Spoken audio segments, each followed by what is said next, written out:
Hi, നമ്മൾ English ഒട്ടും അറിയാത്തവർക്ക് വേണ്ടിയിട്ടുള്ള ക്ലാസ് ആയിട്ട് തുടങ്ങിയതാണ്. അതിൽ നമ്മൾ ആദ്യം അക്ഷരങ്ങൾ പഠിച്ചു, പിന്നെ അക്ഷരങ്ങളുടെ ശബ്ദങ്ങൾ പഠിച്ചു, ഉച്ചാരണം പഠിച്ചു, പിന്നെ വാക്കുകൾ കൂട്ടിച്ചേർത്ത് പറയാൻ പഠിച്ചു. അത് കഴിഞ്ഞ് വാക്കുകളുടെ കുറേ നമുക്ക് അത്യാവശ്യം വേണ്ടുന്ന വാക്കുകളെ പരിചയപ്പെട്ടു, വാക്കുകൾ പഠിച്ചു. പിന്നെ നമ്മൾ ഏകവചനവും ബഹുവചനവും പഠിച്ചു. പിന്നെ പുല്ലിംഗവും സ്ത്രീലിംഗവും പഠിച്ചു. പിന്നെ നമ്മൾ എന്ത് പഠിച്ചായിരുന്നു? സൈലന്റ് ലെറ്റേഴ്സ് വരുന്ന വാക്കുകൾ പഠിച്ചായിരുന്നു. പിന്നെ ക്രിയ, നാമം, നാമവിശേഷണം, ക്രിയാവിശേഷണം, ആർട്ടിക്കിൾ, ഘടകം, പ്രിപ്പോസിഷൻ, ഗതി, അതുപോലെ തന്നെ കൺജങ്ഷൻസ്, ഇവ തമ്മിൽ ചേർത്ത് പറയാനുള്ള വാക്കുകൾ പഠിച്ചു. പിന്നെ നമ്മൾ ഇന്റർജെക്ഷൻ പഠിച്ചു, ചോദ്യവാചകങ്ങൾ പഠിച്ചു. ഇത്രയും കാര്യങ്ങളുണ്ടെങ്കിൽ നമുക്ക് സംസാരിക്കാൻ പഠിക്കാം. ഇത് മാത്രം അറിഞ്ഞാൽ പോരാ, ഒത്തിരി വാക്കുകളും കൂടി നമ്മൾ അറിഞ്ഞിരിക്കണം. എന്നാൽ മാത്രമേ നമുക്ക് പഠിക്കാൻ പറ്റൂ. അതിനു വേണ്ടിയിട്ടാണ് ഉദാഹരണ സഹിതം ആദ്യം നമ്മൾ കുറേ വാക്കുകൾ പഠിച്ചത്. പിന്നെ നമ്മൾ എന്താ വേണ്ടതെന്ന് വെച്ചാൽ നമ്മളത് കൂട്ടിച്ചേർത്ത് പറയാൻ അറിയണം. കൂട്ടിച്ചേർത്ത് പറയാൻ വാക്കുകൾ, ഇതെല്ലാം ഓരോ വാക്കുകൾ അവിടെ ഇവിടെ ഇരുന്നാൽ പോരല്ലോ, അത് കൂട്ടിച്ചേർത്ത് പറയാൻ പഠിക്കണം. അത് കൂട്ടിച്ചേർന്ന് പഠിക്കാൻ ആദ്യം നമുക്ക് ഏയും ആനും അല്ലേ നമ്മൾ ആദ്യം പഠിച്ചത്. ഏയും ആനും എവിടെയാ ഉപയോഗിക്കുന്നതെന്നുള്ള റൂൾസ് എല്ലാം നമ്മൾ പഠിച്ചു. അത് നമ്മുടെ ഇതിന്റെ ലിങ്കിൽ കൊടുത്തേക്ക്, ആദ്യമായിട്ട് കാണുന്നവരാണെങ്കിൽ അത് കണ്ട് അറിയില്ലെങ്കിൽ പഠിക്കണം. പഠിച്ചിട്ട് ഇപ്പം നമുക്കൊരു ഉദാഹരണത്തിന് നമുക്കത് ചേർത്ത് പറയാൻ ശ്രമിക്കാം. എ ബോയ് ഒരു ആൺകുട്ടി, എ ഗേൾ ഒരു പെൺകുട്ടി, എ കൗ ഒരു പശു. അങ്ങനെ പറയാൻ വേണ്ടിയിട്ട് എ ഉപയോഗിക്കും. പിന്നെ നമ്മൾ ആൻ ഉപയോഗിക്കുന്നത് A E I O U ഈ സൗണ്ടുകൾക്ക് മുന്നിൽ ആ അക്ഷരങ്ങൾ കൊണ്ട് തുടങ്ങുന്നതും ആ ശബ്ദത്തിൽ തുടങ്ങുന്ന വാക്കുകൾക്ക് മുമ്പിലാന്ന് പറഞ്ഞു. അതിൽ കുറെ എക്സെപ്ഷൻസ് ഉണ്ട്. അതും എന്തൊക്കെയാണെന്ന് ആ റൂള് കൃത്യമായിട്ട് നമ്മൾ ആ ക്ലാസ്സിൽ പറഞ്ഞിട്ടുണ്ടായിരുന്നു. അപ്പം അത് അറിയാത്തവർ അല്ലെങ്കിൽ പഠിച്ചിട്ടുള്ളവരൊന്നും കൂടെ അത് നോക്കിയിട്ട് അത് പഠിക്കുക. അപ്പൊ ആൻ ചേർത്ത് നമ്മൾ പറയുമ്പോൾ ആനാവുള്ള ഒരു മൂങ്ങ, ആംബുലൻസ്, ആൻ ഒപ്പീനിയൻ ഒരു അഭിപ്രായം, അങ്ങനെ ഓരോ കാര്യങ്ങൾ നമ്മൾ പറഞ്ഞുകൊണ്ടിരിക്കും. അത് നമ്മൾ ചേർത്ത് പറയണം.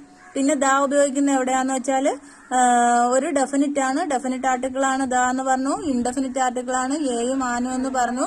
ഇത് രണ്ടും ഉപയോഗിക്കുന്നത് നമ്മൾ കൃത്യമായിട്ട് അല്ലെങ്കിൽ ഒരു നിശ്ചിത വസ്തുവിനെ അല്ലാതെ പറയുമ്പോൾ ഏതെങ്കിലും ഏതോ ഒരു അല്ലെങ്കിൽ ഏതെങ്കിലും ഒരു കാര്യത്തിന്, ഒരു ആൺകുട്ടി അല്ലെങ്കിൽ ഒരു പെൺകുട്ടി അല്ലെങ്കിൽ ഒരു കാക്ക അല്ലെങ്കിൽ ഒരു ബുക്ക് അല്ലെങ്കിൽ ഒരു പുസ്തകം, ഇതൊക്കെ പറയുമ്പോഴാണ് ഏമാനും ഉപയോഗിക്കുന്നത്. അതേസമയം വേറൊരു കാര്യമുണ്ട്, എ എന്ന് പറയുമ്പോൾ ഒരു എന്ന അർത്ഥത്തിലാണ് ഉപയോഗിക്കുന്നതെന്ന് നമ്മൾ പറഞ്ഞായിരുന്നു.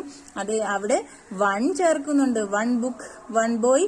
അത് എവിടെയാന്ന് വെച്ചാൽ പ്രത്യേക എണ്ണം എടുത്ത് പറയുമ്പോഴോ അല്ലെങ്കിൽ ആ എണ്ണത്തിൽ ഒരെണ്ണം എന്നെടുത്ത് പറയുമ്പോഴൊക്കെയാണ് വൺ ചേർക്കുന്നത്. ഇത് നമുക്ക് ഏതോ ഒരു കൃത്യമായിട്ട് അറിയാത്ത ആ ഒരു ചേർക്കുമ്പോൾ ആണ് ഏയാനും ഉപയോഗിക്കുന്നത്. പിന്നെ നമ്മൾ ദാ ചേർക്കുന്ന എവിടെയാന്ന് പറഞ്ഞിട്ടുണ്ടായിരുന്നു. ഇപ്പം ഞാൻ ഇന്നലെ ഒരു ആൺകുട്ടിയെ കണ്ടു. ആ ആൺകുട്ടിയെ കുറിച്ച് പറയുമ്പോഴാണ് ദ ബോയ് എന്ന് പറയുന്നത്.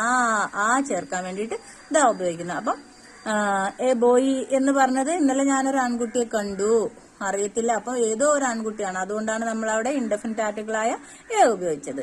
വീണ്ടും ഇന്നലെ കണ്ട ആ ആൺകുട്ടിയെ കുറിച്ച് പറയുമ്പോൾ ദ ബോയ് വാസ് എന്ന് പറയും. അത് നമുക്ക് പിന്നെ സെന്റൻസ് ചേർക്കുമ്പോൾ പറയാം. പക്ഷെ ഇപ്പൊ നമ്മൾ എന്ത് ഉപയോഗിക്കുന്നു? എയും ആനും ദായും ചേർക്കാൻ ഉപയോഗിക്കുന്നു. പിന്നെ നമ്മൾ പറഞ്ഞത്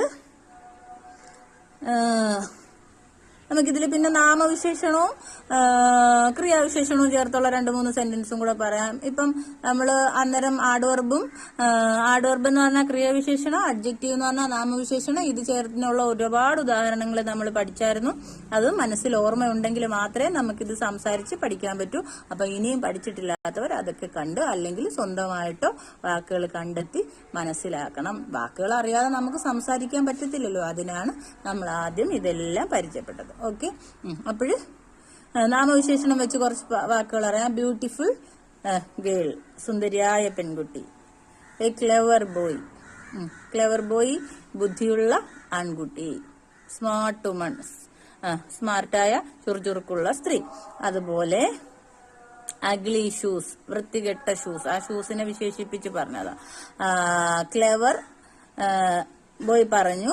പിന്നെ നമുക്ക് അതുപോലെ നാമത്തെ വിശേഷിപ്പിച്ച് ഈ നാമവിശേഷണം ചേർത്ത് എന്തിനാടാണോ പറയേണ്ടത് അത് ചേർത്ത് പറയാം. അത് കഴിഞ്ഞ് ആഡ്വർബ് പറയുന്നത്, ക്രിയാവിശേഷണം പറയുന്നത് വാക്ഡ് സ്ലോലി, മെല്ലെ നടന്നു. പിന്നെ റൺ ഫാസ്റ്റ്ലി, വേഗത്തിലോടും. അതുപോലെ തന്നെ ഈറ്റ് ക്വിക്കിലി, പെട്ടെന്ന് തിന്നെ. അങ്ങനെയൊക്കെ ഉള്ള കാര്യങ്ങൾ പറയാൻ വെർബ് ക്രിയയെ ചേർത്ത് അതിനെ വിശേഷിപ്പിച്ച് പറയാനുള്ള വാക്കുകളും ഉണ്ട്. അത് നമ്മൾ ഇതിൽ ചേർത്ത് പറഞ്ഞ് പഠിക്കണം. ഓക്കെ.